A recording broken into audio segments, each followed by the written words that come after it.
Hey, what's up, everybody? I want to welcome you to another episode of the Dreamerspro Daily Recap, where we give you a recap of all of the hot topics that we covered that day. You can catch them in their long format and also catch it fully streaming for free on Apple Podcasts.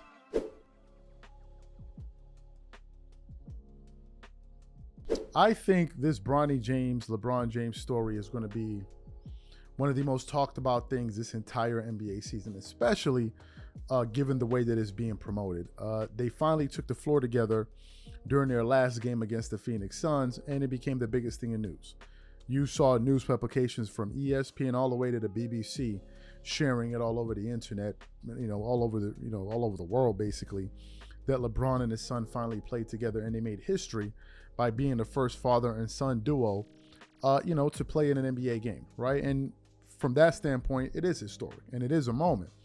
But in the midst of this coverage, you quickly begin to discover, after you do a little bit of digging, that there is no substance to what these guys are saying in terms of what they're saying. It just seems to be one big spectacle of, oh, look, LeBron and his son play together. It's like, okay, but what happened when they did play together?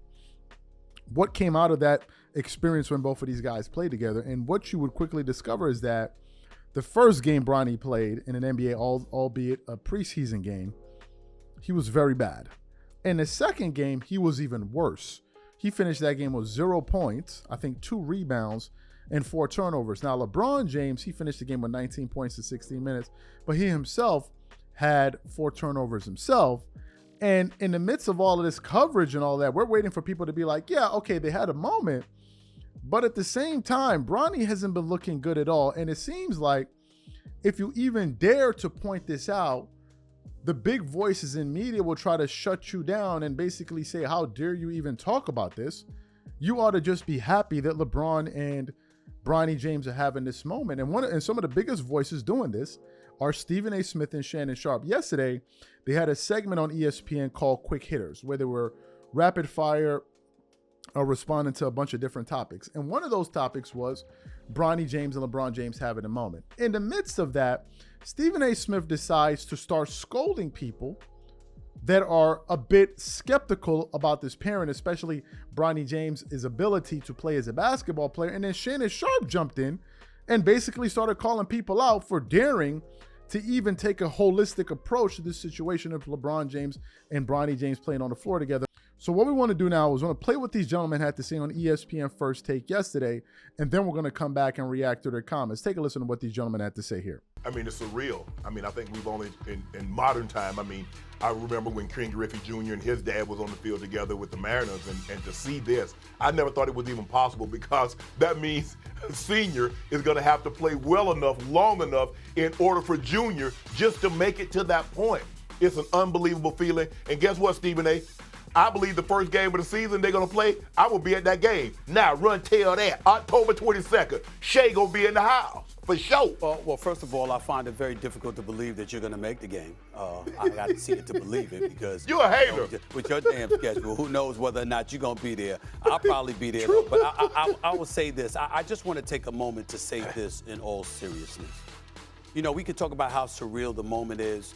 I've been very disgusted at the cynics out there who've gotten at LeBron about this. I want to remind everybody who we're talking about here. We're talking about somebody where you can make a legitimate argument. There is no one who has done more for the game of basketball in the modern era. Yes, I could be critical about some jump shooting. I could be critical about him having a podcast when he knows his coach is on a hot seat and stuff like that. But make no mistake about it, I don't slip when it comes to recognizing A, his greatness, and B, what he has meant for the game of basketball. He's earned the right to facilitate his son being a teammate of his. The Golden State Warriors, as recently reported, was considering taking Bronny James, but out of respect to LeBron James and his wishes, didn't do so, according to the reports, which is why he ended up going number 55 to the Los Angeles Lakers. Let's understand that while Bronny has a lot to prove, and we're wishing him nothing but the best and all the luck in the world, LeBron James has earned the right to have the kind of cachet that could manipulate the proceedings to such a degree. This man is one of the top 2-3 greatest players in the history of basketball, without question. But what he has done as an ambassador of the game, he's earned the right to have himself in this situation for his son to be on that basketball court with him. If it was somebody else, we wouldn't be saying it. Let's make sure we say that about LeBron James. He deserves this. He's earned it. He's done that much for the game. Stephen A., we see it all the time in coaching. We see it all the time in front offices. Yeah. They do it all the time. They got 3 or 4 of their sons in coaching. They got 3 or 4 of their family members in the front office, and we don't bat an eye. Now all of a sudden, for the first time in NBA history, oh man, it's nepotism. Half the corporations is nepotism. They got family members working. We're gonna move on, Molly. We're gonna move on. So you heard what Stephen A. Smith and Shannon Sharpe had to say there in response to the critics. What are my thoughts about this? To me, I believe that whenever you have voices like the Stephen A. Smiths and the Shannon Sharpes, whenever you have these type of people refusing to actually call it like they see it, I believe that they are debasing themselves. I believe when you have networks and companies like ESPN, Bleacher Report, and others who are plastering these photographs of LeBron and Bronny James all over the internet and not even showing how poorly Bronny is playing, I think they're debasing themselves and they're basically selling their souls for clicks, views, and money. They're not really analyzing sports. Because if you analyze what we're seeing, what you'll quickly discover is Bronny doesn't really seem to be that good.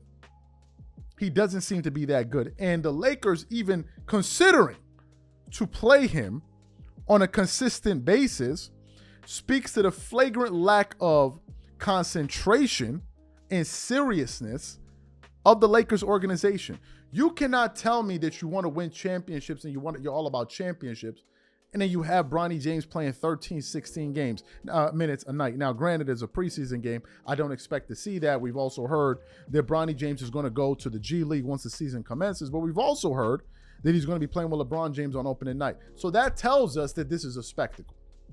And given the fact that it's a spectacle and it has very little to do with substance, you can't then turn around and tell people to shut up who are calling it out because of your refusal to do so. You can't have it both ways. You can't just say, oh man, just appreciate what you're seeing, and in the process of that, shut the hell up while you're at it. And yesterday, when I tuned into big media looking at all the shows, you couldn't find one person, not one person at any of these companies that had the balls to say, bro, Bronny is not looking good. Like, they're not looking good. The Lakers are 0-2, right? You couldn't find anyone. And I went from show to show, the facility, ESPN First Take, Inside, NBA on ESPN, all of the different shows. It was just a bunch of twerking and hollering and screaming and gyrating all over the television screen, hollering, slapping each other with honey, with absolutely zero substantive analysis. And now they're making it seem like all of a sudden you are against father and son relationships if you call out the fact that Bronny James is not playing well. Let me ask y'all a question. Some of those other NBA players, the other 448 players that are in the NBA, that are all men, and when we call them out, oh, you're not playing well, you're not playing, don't they have fathers? So we're against father-son relationships? Or are you telling me that Bronny James and LeBron James should be off limits? And the question is why? Stephen A. Smith is talking about LeBron James earned the right. He earned the right. Yes, LeBron may have earned the right, but the question is, has Bronny earned his spot? That's the real question no one wants to talk about. Does LeBron have the pull and the accolades and all of that to make a move like this happen? Yes, he does. The question is Bronny qualified for the position? I'll give you guys a quick example before we go. I'm a huge Formula One fan. All right. I'm a huge Formula One fan. And you have a team, Aston Martin. I'm sure all of you guys know the car company, Aston Martin, who has, who's owned by the guy, I forgot his first name, but his last name is Stroll. Well, he has his son, who's one of the drivers. You only have two drivers. His name is Lance Stroll. Now, Lance Stroll occasionally gets into car accidents and all of that. And people make fun of him. But he's good enough to at least be driving a Formula One car. On occasion, he can score points. But what we're seeing with the Lakers is like them taking a Formula 3 driver and then putting him in a Formula One car And then if you have critics out there like, well, he can't drive that well, you're like, well, you are against father and son relationships. You don't want to see Canadians win because they're Canadians. You're against Canadian people. What? Like, what are we talking about? What are we talking about? So I appreciate their advice, but I reject it.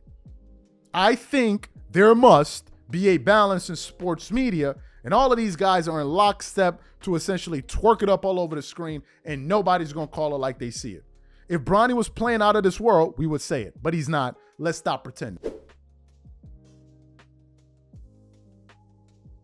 As you guys know, Stephen A. Smith is unquestionably the face of ESPN, right? He's the number one guy there. But over the last few years, they brought in some pretty big names to kind of, fill in some of those seats to really generate a lot of viewership. And one of those names was Pat McAfee, who came in with the Pat McAfee Show about a year or so ago. ESPN gave him a contract worth around $85 million.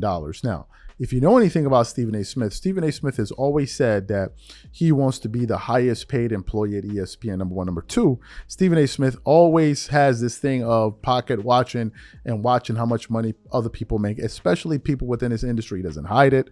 It's not something he shies away from. He's always upfront about his feelings, and he's always constantly comparing what other people are making versus what he's making. And I get that. All right, you want to maximize your value and all of that, but I want to maximize my value for me, not because, oh, I saw somebody get a $10 million deal. Well, I deserve a $10 million deal. No, I'm not doing what I'm doing in relation to what the next guy is doing. I'm doing it trying to maximize what I have and not living by, if I'm comparing myself, well, why is he earning money? That's just, come on, that's a miserable way to live, by just constantly comparing yourself to others. But nevertheless, Stephen A. Smith has made it 100% crystal clear that he's on a quest to make as much money as he possibly can. It's the reason why you see him doing shows aggressively for the Stephen A. Smith podcast, which is doing very, very well. I think last time I checked this morning, he has 875,000 subscribers. So his podcast is growing rapidly. So as I was doing some research this morning, I actually got a notification on my phone from Twitter from Outkick, talking about people at ESPN are basically calling Stephen A. Smith greedy. But then I went to their website, I couldn't find the article. So I then began to kind of search around the internet to see what I could find as it related to what Outkick sent to me. And then I came across two pretty interesting articles from two different sources. One of them is from, oh my goodness, the website dailymail.co, and then the other one is from Sports Illustrated. So the one from Sports Illustrated has the following headline. It says, Stephen A. Smith's alleged unflattering ESPN nickname. ESPN personality Stephen A. Smith is known for his brash personality and his ridiculous takes, and he apparently has an unflattering nickname from his colleagues at Bristol. The article then continues on. ESPN Stephen A. Smith is the face of the worldwide leader in sports, whether we like it or not. The brash personality starts everyone's morning by screaming at the cameras and sharing his ridiculous takes on the happenings in the sports world. And if the Dallas Cowboys are the topic, hold onto your hats because it's going to be a wild ride. Stephen A. Smith is currently in contract negotiations and has been open about his demands. He reportedly wants a 5-year deal worth $100 million. He shared his demands by, of course, taking a shot at Cowboys quarterback Dak Prescott. He said, Dak Prescott just signed a $240 million for $240 million. He's making $60 million a year, and he has won two playoff games in 8 years, Stephen A. Smith said. I have been number one for 12 years in our respective industries. I win. I am fully aware of what I am worth. As it turns out, his colleagues may not be too fond of his antics. According to The Sun, Stephen A. Smith allegedly has an unflattering nickname from those who work at ESPN. Smith is apparently being mocked as Mr. Greed because of his contract demands. The situation about Stephen A. Smith bringing tons of attention to his salary requests and the fact that he wants to be the most paid guy on TV and asks for $25 million per year adds a lot of attention to the team, to the journalists who aren't in his small circle, King's Court, and on the crew, as it will literally explode the budget of the show, one journalist said to The Sun. Another added, many of the people are scared to be kicked off their jobs because of Mr. Greedy. Mr. Greedy's enormous appetite for money and power and to be the center of attention and exclusive decision maker on everything. It will be interesting to see what happens if ESPN doesn't meet Stephen A. Smith's demands. He already has his own platform and podcast, so he ultimately decides to go independent. He will still be making out well financially, but not getting that $25 million annual bag will be a huge blow to Mr. Greed's ego. So apparently, Sports Illustrated doesn't seem to be a fan of Stephen A. Smith. What are my thoughts on this story? Well, Stephen A. Smith has said that he's a capitalist, right? And I have nothing against capitalism. I'm for it in the sense that I believe that everyone should maximize their earning potential. If you feel like you can make, who knows, $100 million a year, by all means, go ahead and make that $100 million, right? Make the most of your life, do the best for yourself. I have no issues with it whatsoever. If you're going to earn, if you work for it and that's what you get, that's what you got. No problem with it. It's your money. Do as you wish, right? So I'm one of those people, right? Maximize your opportunities. But at the same time, when you're operating in a team game, you have to be a little bit more flexible and not so myopic. Stephen A. Smith is on a show with a bunch of different people, but more importantly, he's also at a company that has gone through some serious layoffs when you're looking at names like Max Kellerman, Jalen Rose, Keyshawn Johnson, Mark Jackson, Jeff Van Gundy, just to list a few. Just recently, they got rid of Zach Lowe, and then before that, they got rid of RG3, Robert Griffin Jr. III. So look, ESPN has been doing some downsizing, and I think they're consolidating a lot of their resources to a few key people. Now, does that factor into Stephen A. Smith's decision or his goals? No, because Stephen A. Smith is like, well, that's their business. From my vantage point, I have a show that's been number one for 12 years, as he always says. So whether or not they're downsizing or doing whatever the hell they're doing, that has nothing to do with me. When it comes my turn, I deserve to get paid what I believe I should get paid. But I also believe that some of this has to do with ego. The just being known as the highest paid employee at ESPN. I think that will work wonders for Stephen A. Smith's ego. And I think that also plays a role in him, seeking to make reportedly $25 million a year. And if it means that he's going to blow up the budget in the process of that happening, so be it. Stephen A. Smith probably views it from the standpoint, these people around me can be replaced. I can't be. Right? So if someone is unhappy with that, tough. We can get somebody else to play their role and give them the allocated budget that we're going to give them. But for me, you can't replace me. From a certain perspective, that is right with ESPN. They can't really replace Stephen A. Smith because he's such an important figure at the network. What do I think will happen? Ultimately, I think ESPN will give Stephen A. Smith what he wants. Right? I think they will give him what he wants. Are they going to give him the $25 million per annum? I don't know. Now, if they offer him $20 million a year or $19 million a year, will Stephen A. Smith turn that down because he wants to be the highest paid guy? I also don't know. Right? I also don't know. If he's Mr. Greedy, that's him. That's him. That's who he is. That's who he's always been. I don't think he's ever hid that, but that's their situation over there at ESPN. Today we got another ridiculous show in store for you guys. Let's just get into today's topic. So as you guys know, Shannon Sharpe usually makes guest appearances on ESPN 2 times a week. ESPN First Take 2 times a week, which are Mondays and Tuesdays. You'll see him there at other times, but generally that's when he's there. And when he's there, he's usually talking about 2 things, the NFL or the NBA. Now, what do we know about Shannon Sharpe? Obviously, he's a former professional NFL player. He's in the Hall of Fame, all of that. He has his podcast and all of that. But what do we know about Shannon dating all the way back to Undisputed? We know that Shannon Sharpe is one of the biggest, most ridiculous, most obnoxious LeBron James supporters. He supports LeBron in ways I can't even understand.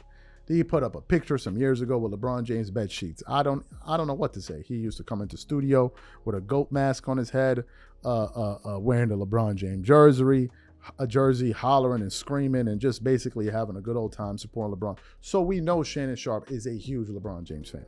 Huge LeBron James fan. And LeBron can do no wrong in Shannon's mind. And you will seldom see Shannon Sharpe criticize LeBron. And whenever he does, it's like breaking news. Like the time when he got on LeBron after he made the Miami Heat comments, he would have been the same LeBron he was, and he got mad. And then all of a sudden, the machine started kicking in on him and had to correct him, like, what's wrong with you? How dare you? And all that. But we know Shannon Sharpe is a LeBron guy. So it's one of the reasons I was amused at a recent heated back and forth that took place yesterday on ESPN with a panel of Stephen A. Smith, Dan Orlowski, Shannon Sharpe, and Molly Cameron, when they were talking about the New York Jets, who has a new quarterback in Aaron Rodgers, which a team apparently has been playing any well. So they posed a question in terms of which team had a worse loss. I think it was the Bills or the Jets. And then Dan Orlowski starts talking, and then Shannon Sharpe starts, he's waiting, and he gets fired up. And then he starts going off, and then at one point he goes, call it like it is. You're afraid to say it because you don't want to lose relationships. And I'm looking at him like, is this the guy, the Clutch Sports guy? Is this Shannon Sharpe? This cannot be the same Shannon Sharpe we're talking about. So what we want to do now is we want to play this exchange for you guys here, and then want to come back and react to their comments. Take a listen to these gentlemen here. Which was the worst loss? Do you feel like it was the Jets or the Bills? Oh, it's the Jets, no question about it. The Jets in back-to-back weeks have wasted elite defensive performances because of ineptitude on offense. Real quick before I say that, though, the Bills' loss is bad, but it's also an unbelievable tip of the cap to D'Amico Ryans in Houston. The end-of-half management and end-of-game management by D'Amico and his staff and players is the difference of the game, and really the difference of them in preparation than the Bills. The Jets, number one, the Vikings defense is the most you better be prepared for defense in the NFL. They looked completely unprepared. If you're bad on first and second down, you're going to get embarrassed. The fact that the Jets just willingly went out there on first and second down, we're like, hey, we'll try to run the football here. You can't. Maybe second down, we'll try to run it again. You can't. And so you're in 3rd and 6, 3rd and 7 all the time. That's exactly what Minnesota wants you to be in. You're completely unprepared for their pressure packages. And then you're getting hit, your quarterback in the back, the same exact stuff that the Denver Broncos did last week. Here's the shocking thing. The Jets in the last 2 weeks defensively have given up 420 yards total and lost. That's bad ball by the offense. The Bills, 2 weeks in a row, they lose. And again, the situational stuff is the biggest issue. The fact that this offense went into this game and played in that style when you know you can't versus that defense in Minnesota, that's not a Super Bowl winning scheme in New York. Mm-hmm. That's the problem. Ooh, Stephen A., you better be glad Stephen A. going. Because, boy, whoo. No. Oh, no. Stephen A. Oh, no. Shay. The floor is yours, my brother. Take it away. Whoa. Hey, Stephen A., you notice how he says the offense? Now, I was told that they were bringing a guy in. The offense was inept when they had Zach Wilson. The offense was inept when they had Mike White. It was inept when they had Joe Flacco. It was inept when they had Sam Darnold. I was told by somebody that played the position up here that they're bringing a guy in. Now, they're losing. Why are they losing, Dio? Because you keep saying the inept offense. Talk about the quarterback play. 3 interceptions again. 53% completion percentage last week. 57 this week. Nah, I'm not going to let you blame it on the offense because you didn't blame the offense when they had those other quarterbacks. You blame the quarterback. But you want to stay in good graces and you won't call Aaron Rodgers out. He's playing awful. You know it. Everybody in New York knows it, and everybody around the NFL knows it. He's playing terrible. Call it like you see it. Hold on. Shannon, one, he said it himself. I don't need to go on national television and tell people that Aaron Rodgers played poorly. No. There is a way that you have to play Minnesota. First of all, I never blamed the quarterbacks in New York. I always blamed the situation. I'm the guy who tries to put context on performances. I'm not telling anybody that Aaron has played well the past 2 weeks. By no means. He even said it himself, not up to his standard. But Shannon, you know this. There is a way that you have to play as an offense to help your guys play well against certain defenses. Not turn the ball over. No question. So the pick six, 100%. That is a predictable pick six. He ran the triple slants. Van Ginkel knew it. The second interception, he forces the ball down the field to Lazard. I'm not telling anybody Aaron's playing well, but it's also not my job to go on national television and talk about a Hall of Fame quarterback when I was a backup quarterback and say that he stinks. Whoa, yes, he's part of the situation. Stephen A. You're a Hall of Famer. You could do that. You're a Hall of Famer. You could do that. You could do that. I need you to give D.O. Let him see his job description. That is his job, is to critique Hall of Fame, non-Hall of Famers. It does not matter. But my job is to put context on why. My job is to put context on why. All right. Well. So you heard Shannon Sharpe. I thought every single thing he said there was ridiculous. Because the very same thing he's talking about Dan Orlovsky being afraid to call out Aaron Rodgers because he wants to maintain a relay, you could say the very same thing about him and LeBron James. Quite literally. There is even some footage out there in the internet of Steven Jackson, Joy Taylor, and Skip Bayless, and Shannon Sharpe on Undisputed. And then Joy Taylor goes, I know the reason why all of a sudden you're such a huge LeBron James supporter. And then Steven Jackson goes, yeah, I heard the same thing too. He's like, apparently they got to you. And then Shannon's like, I don't know what you're talking about. I don't know what you're talking about. What they were implying was he was already down with Clutch Sports.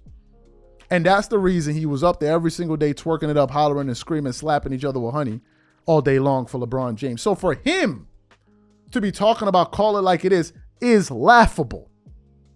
I give you another example of how laughable it is.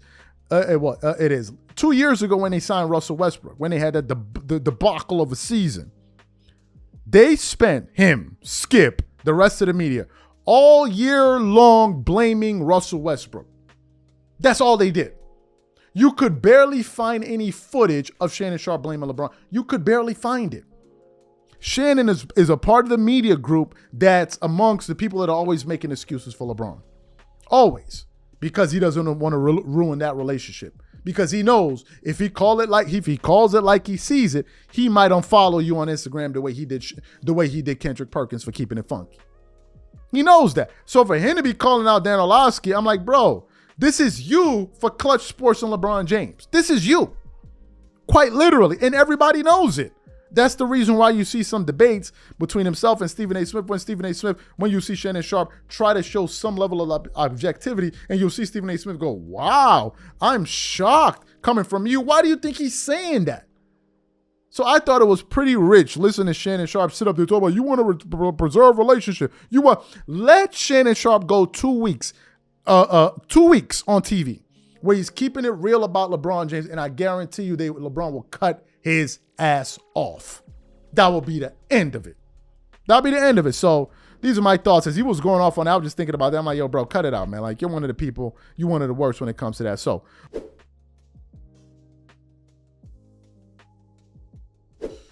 as you guys know, there are a lot of people out there in media who are up there twerking it up all over the place, slapping each other with honey, just basically handing out jars of honey to anyone who's willing to pour it all over their backs and holler and scream and jerk off in the corner to LeBron James highlights. These people are in it for the long run, right? They're in it for the long run. We know that there are people out there. And one of the things that they've been doing now is basically twerking it up every single day on TV for the new pairing of LeBron James and Bronny James.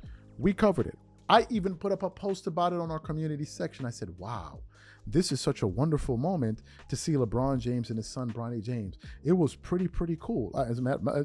As they say, liars have no proof. And I'm actually trying to pull up the quote. Maybe it'll come up a little bit later. But I put up the post just over 24 hours ago. Oh, where is it at? Because people were, I said, I'm not going to lie. It was pretty cool seeing LeBron and his son last night in the game together. Never seen anything like that.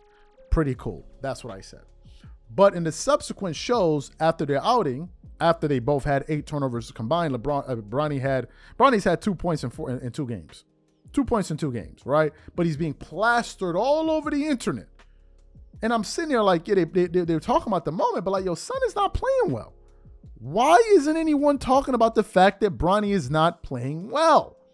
No one is talking about that. Instead, they want us all here to sit up here and twerk it up together and be tossing ones at each other, hollering and screaming, dragging people to the floor, twisting their kneecaps and then making them twerk. I'm like, yo, hold up. Son is not playing well.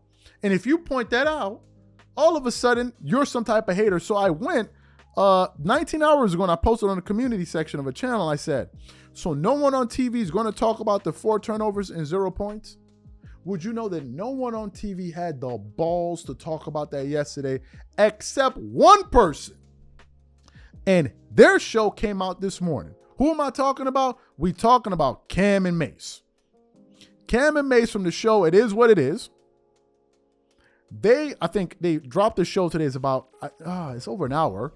But towards the tail end of their show, they start talking about LeBron and Bronny playing together.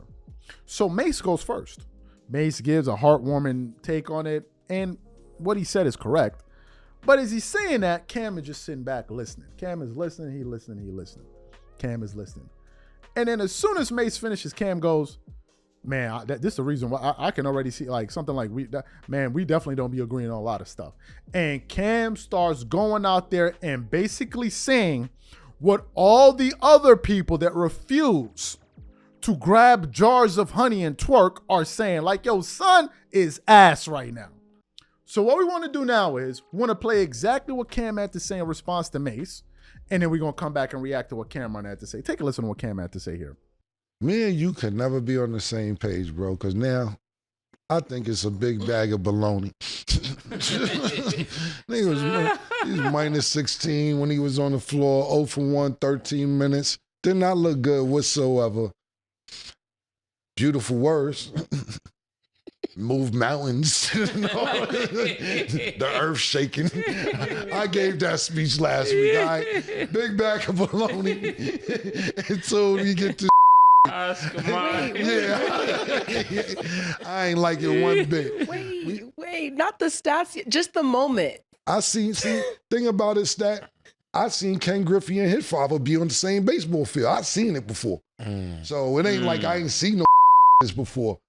It wasn't basketball, but I seen professional sports. Never seen it. See, the point Bronny. is, you can sit there and stat and I dig it. Oh, it's the moment. I seen the moment already. Ken Griffey, his father played on the same team, same field. I did it. Sorry, I'm old enough to see it. I missed it. All the new people, heartwarming. Oh, it was delicate. It was dope for the moms, which I'm not saying everything Mace say was legit. Big bag of baloney, 0 for 1, minus 16. They lost the game, 13 minutes. No. Yeah, he had 6 minutes, 4 turnovers, but he had 2 rebounds. 6 minutes, 4 turnovers. It's a Bronny James, 13 minutes. 13 minutes, 0 for 1, Come on, LeBron. minus 16 points from when he's on the floor. Did nothing. Nope, not doing the moment thing. I gave the moment last week. Now I got to call it like I see it. Sorry.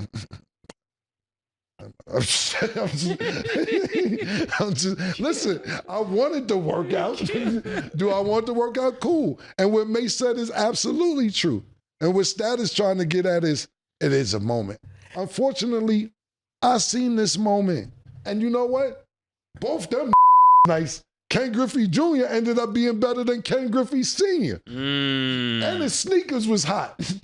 And his sneakers was better. Yeah, and his sneakers was better. So I actually seen 2 professional athletes on a baseball field where the son actually became better than the father. Now, So you giving them something new to shoot for. there you go. Yeah. I'm with you on that. Yeah. I hate to agree with you, but let's get Ken Griffey on this. Yeah. And junior and senior. and get better sneakers. Yeah, and not only that, not only did I see it before, they was juniors and Ken Griffey Sr. and I seen the whole play before. Now, it's basketball. Let's Mace made a great point. Let's shoot for that type of greatness. Still love you enough. So I got a job to do though, man. I'll call you off behind the scenes, but at the end of the day, I love you and I'm hoping for better. But I did not like the debut whatsoever. So you heard what he had to say. You heard the part when he said delicate. When Cam said delicate, I just busted out laughing. But Cam is right. Cameron is right. Cam is like, and I said it in the other show. You see it one time, you see it 2 times, you've seen it 100 times. What am I talking about? Meaning, if you see LeBron and his son together 1 time, it's amazing. You see it 2 times, oh my gosh. By the 3rd time, he's like, I already seen this. By the 4th time, it's like, okay, can we get to the basketball? It's no longer the moment. And Cam is like, I am past The moment. It already happened. It already happened. Now let's get down to the ball. Let's get down to the basketball play. And some people, LeBron fans are an incredible group. They were like, why are you making such a big deal out of the preseason? It don't matter. And then you'll see LeBron fans, the same LeBron fans on the internet, he scored 19 points in 16 minutes. Amazing. Amazing. As a 40-year-old, I've never seen anything like this. And it's like, I thought you said it was a preseason. Shut your ass up and go twerk in the corner. I'm like, all right, it's all good. It's all good. These are LeBron fans for you. But anyway, I get back to the point. Cam is like, yo, son, forget about the kumbaya and the gushy moments. Son is ass right now. And apparently, Cam is somebody that knows Bronny. So for Cam, for him to be saying it, and he knows these people, you know he was fed up. I can imagine his face watching what he saw. Watching it. And the part that's surprising is Cam is the only one with a big voice, although he comes from the music industry, but he's part of big media. He's the only one that I've heard be like, nah, I'm not going for this. I'm not going for this. I'm not going for all of what y'all are talking about right now. He didn't look really good to me. I'm not feeling it. And you know what's going to happen next? Maybe Cam will see this show. I don't know. I doubt it. But if he does, you know what's going to happen next, Cam? He a LeBron hater. He a LeBron hater. He a LeBron hater. But had that been another Laker that was playing like garbage on the Lakers, and you pointed out, LeBron fans would be up there clapping with you. Man, he right. He right. That dude is trash. Had that been Dalton Connect, man, he right. He right. But the minute you gonna call out Bron, oh, he a LeBron hater. He a LeBron hater. He a LeBron hater. This is what they do. So Cam, I applaud you. I applaud you for keeping it real. Mace in the beginning said, people say, what is it that I get on? I don't think Mace be hating. I don't. Mace just strikes me as somebody that refuses to twerk with these dudes. He's like, I'm not feeling it. I'm not feeling it. So I thought that was beautiful. I thought it was absolutely beautiful. Shout out to Cam and Mace for somebody having the courage to be like, son is not playing well.